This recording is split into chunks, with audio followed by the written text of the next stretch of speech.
I'm very happy to tell you that whatever safaris and harrier you see on India roads across country, I would say, is manufactured by completely end to end by women.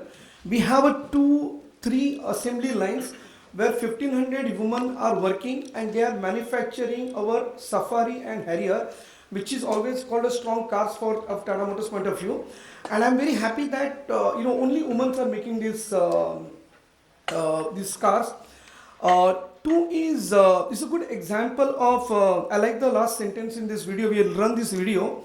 ये मेहंदी वाले हाथ नहीं, ये मेहनत वाले हाथ है, and I really like that, and I'm very proud to see that it's a very successful model for us, and we are talking everywhere that it is a good example of women empowerment, and even at the small, I would say the medium level, senior level, lower level, everywhere is only women.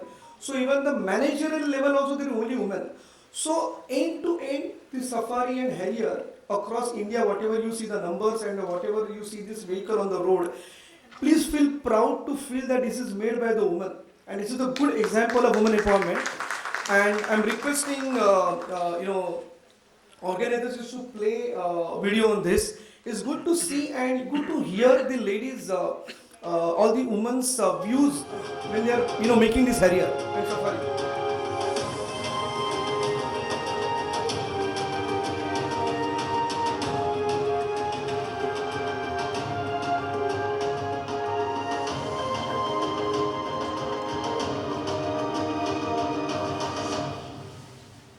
मैं वैष्णवी, मैं Tata Motors में गाड़ियां बनाती हूँ। मैं अकेली ही नहीं बल्कि टाटा हैरियर और टाटा सफारी एसयूवी की पूरी असेंबली लाइन महिलाओं की है। हाँ, आपने सही सुना। रास्ते पर चलती हर एक टाटा सफारी और टाटा हैरियर पूरी तरह महिलाओं ने बनाई है। मैं धनश्री। प्रीमियम एसयूवी गाड़ियाँ खुद के हाथों से बनाने का एहसास कैसा होता है ये मैं बता नहीं सकती। मैं बताती हूँ मुझे कैसा लगता है। मेरा नाम है नेहा और मुझे ये काम करके बड़ा पावरफुल महसूस होता है क्योंकि हम गाड़ियाँ ही इतनी पावरफुल बनाते हैं। मेरा नाम मोनिका है। गाड़ी तैयार होने के बाद हम इसकी जांच करते हैं। ये रास्ते पे चलने के काबिल पूरी तरह से सुरक्षित हो तभी हम इसे आगे भेजते हैं। जब भी हमारी बनाई हुई गाड़ी जांच में पारित होती है और हर एक कसौटी पर खरी उतरती है, हमारा दिल गर्व से भर जाता है। मेरा नाम प्रियंका है। टाटा मोटर्स में काम करने की वजह से मुझे जिंदगी का सही गियर मिल गया। टाटा मोटर्स ने मुझे बहुत आत्मविश्वास दिया। मैंने कभी सपनों में भी नहीं सोचा था कि मैं गाड़ियाँ बनाऊंगी। लोगों को लगता है गाड़ियाँ बनाना मर्दों का काम है, लेकिन टाटा मोटर्स की महिलाओं ने ये गलत साबित कर दिया।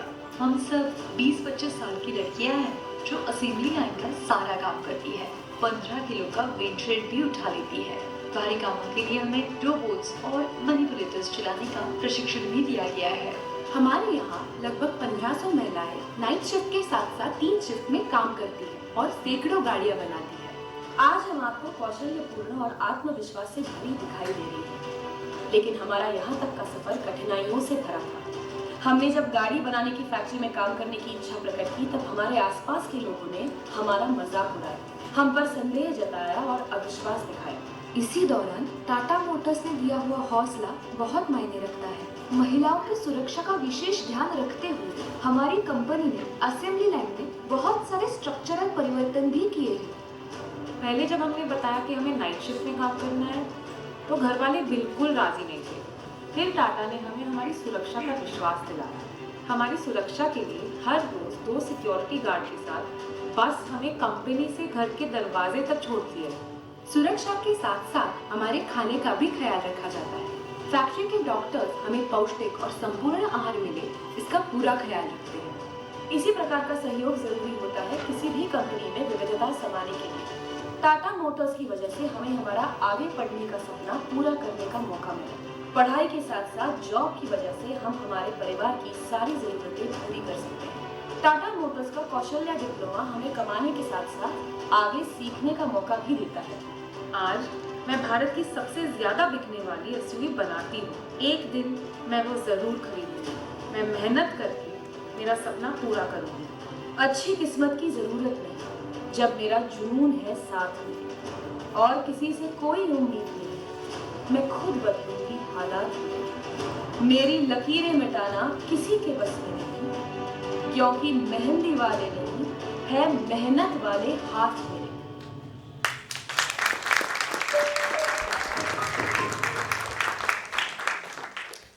This is just one example of how women are breaking glass ceiling in the auto sector, and we are sure that this would continue in the future also. In the end, I would just like to conclude by saying that India is witnessing a major transformation in the electric mobility to achieve the national goal of decarbonization and energy security. And this transformation will bring huge opportunity in terms of the job and entrepreneurs, especially for women. Thank you, ma'am.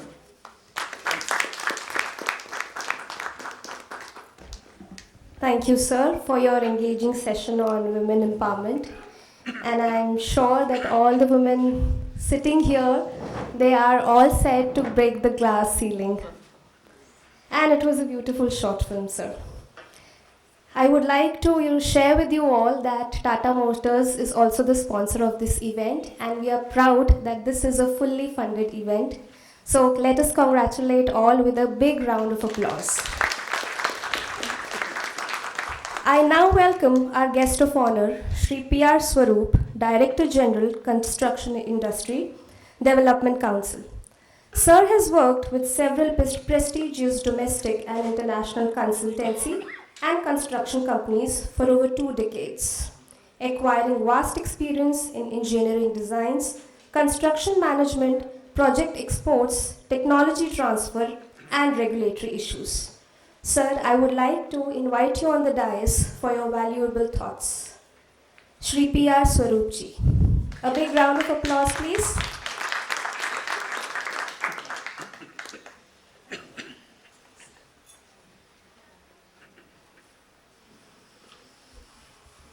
Thank you so much, and all the dignitaries on the dais, the chairperson, and my host, Shri Omkareshwar Pandey, and Mr. Khan. Thank you so much for inviting me here.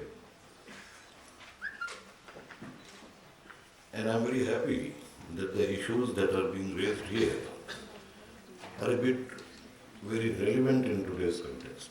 As a matter of fact, the short film that I saw and what I heard from Mr. Naik, that is very heartening. Let me tell you, as the father of 2 daughters who chose to pick up the field services, they didn't go for the office job. They said, we are going to be the project managers. Both of them are in the United States now, and they work for oil and petrochemical industry. That's a pretty male-dominated domain. And you could see that these 2 5-foot tall girls shouting at the foremen, who are almost like 6.5-footers, and telling them that, Jim, if you mess up again, I'm going to throw you out a window. So that's the women's empowerment that has begun from my home. And both of them, they keep on telling me, of course, daughters have a right, they always come back and say, what exactly is wrong with the father?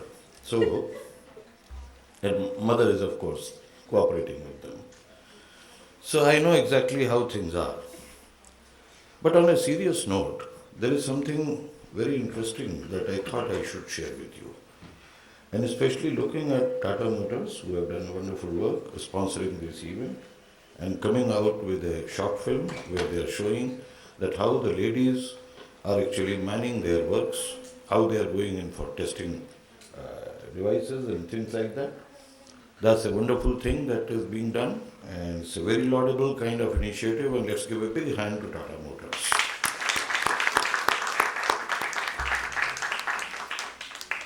We spoke about alternatives and value-added alternatives. That is something which is very, very important.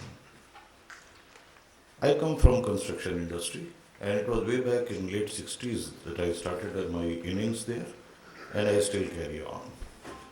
There's a lot of profile changing that has taken place. I remember in late 60s and 70s, the gender ratio on construction projects used to be almost 55 versus 45. And it was 45% women who used to be working there.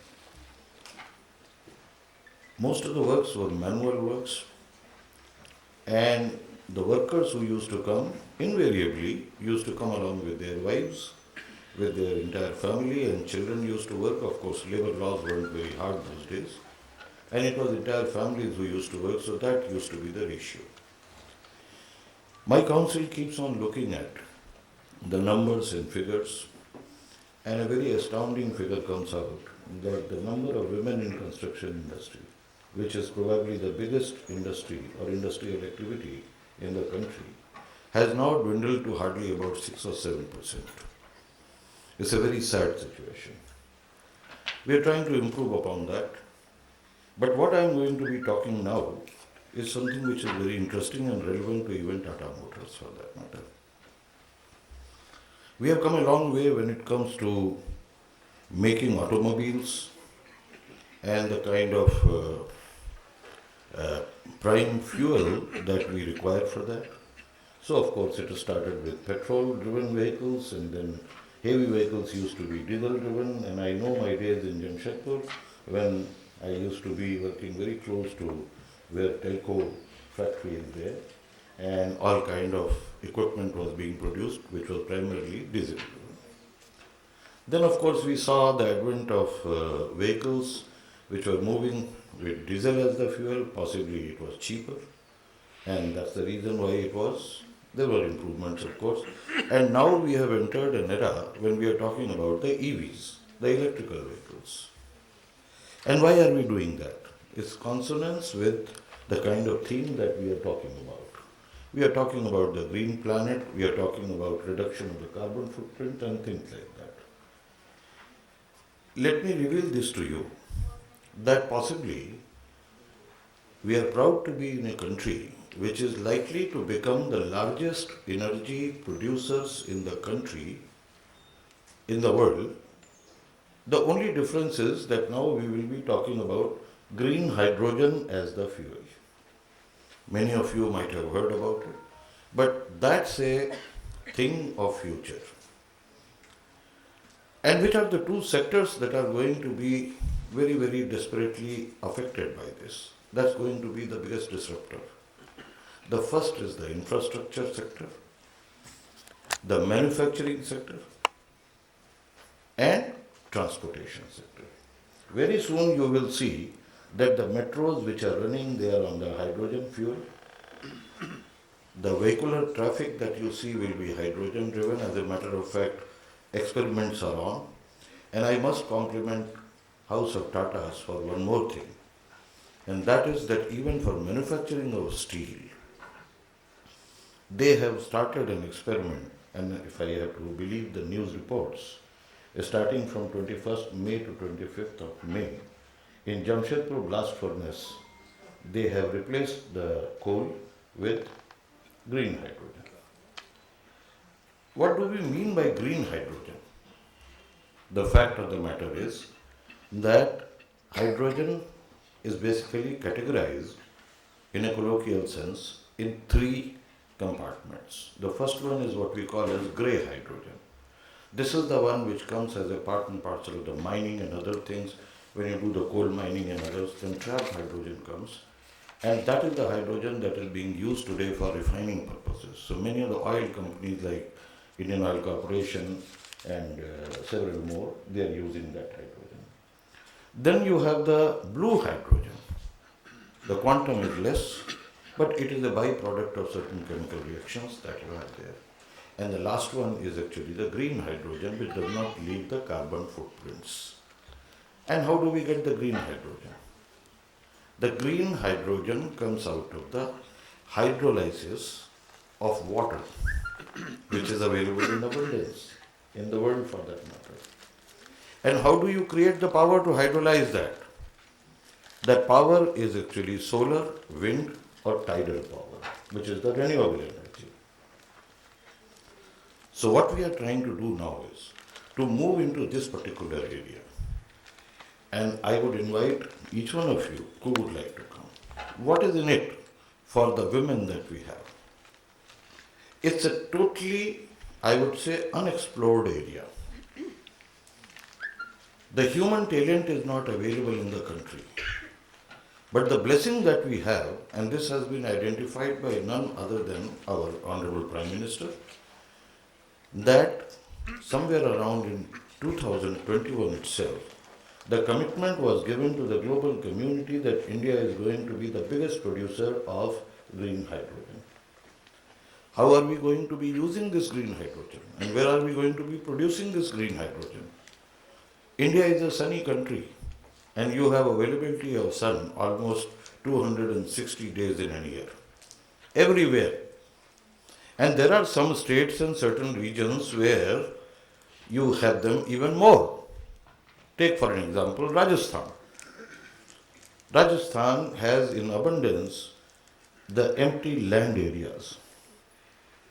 You go to the places like Bikaner, Bardmer, Jaisalmer, the desert areas I am talking about, the land is to be exploited there. People don't live there. Almost all of you must have visited that on the desert safari and things like that, and you might have gone to enjoy the holidays there.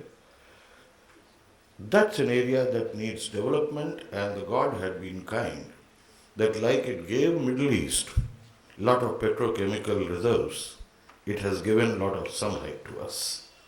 And the beauty is that when you get back in the evening time and night time, then the wind that blows there is also good enough to produce electricity. So you can get round the clock supply of the cleanest energy that you have. So what do we do with this energy? We use it to create hydrogen.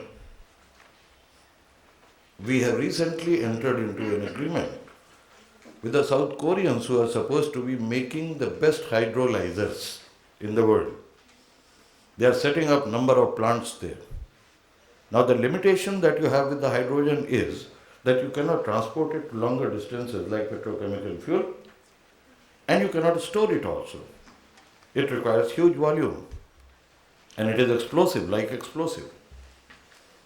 So the theme that we have started working on is that pick up the vacant piece of land, create an industrial township there in shape of a special economic zone or a special industrial zone, and generate hydrogen and use it for the downstream activities. And also have the habitation which is there to basically have the things here. I am going to be very short and sweet. I am extending this invitation to each one of you sitting in this room. That includes Tata Motors and that includes others also. We are going to be having a very serious discussion and deliberation as a sequel of G20 convention in September in Delhi. Let's do the kind of preemptive work from now and let the ladies come in this area which is basically almost free of humans, and genders are not preferred or not preferred, it could be of any gender for that matter. We require the young ladies to come in hordes in this particular area. There are plenty of things that we have to do. We have to understand the technology, we have to understand the applications, we have to understand the equipment that is going to be manufactured and produced. And if the ladies can create the EVs that you are creating, I see no reason why actually the green hydrogen exploitation can't be done by ladies. On that, thank you very much, organizers. It was very relevant, and that's what I wanted to share with you. All for you, young ladies.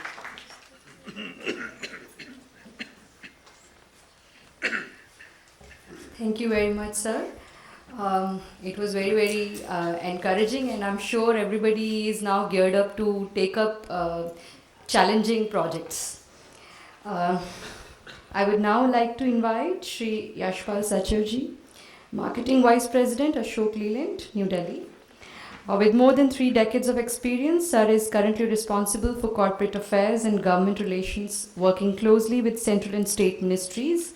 Sir has expertise in pricing, campaigns, project management, and system software development, connecting total supply chain with adherence to compliance to facilitate overall organizational productivity. I would also like to mention that Ashok Leyland is also one of our key sponsors, and Please, sir, take over the dais. Thank you so much. Good morning once again to all of you. It's an honor to be here. Thank you to organizers, especially Madam Kaur from Sundri College. So probably I have been given some 5 minutes, and to regenerate all of you, maybe I will start because the topic is related to women empowerment. So I will ask few questions, though it will not be good to ask professors the questions.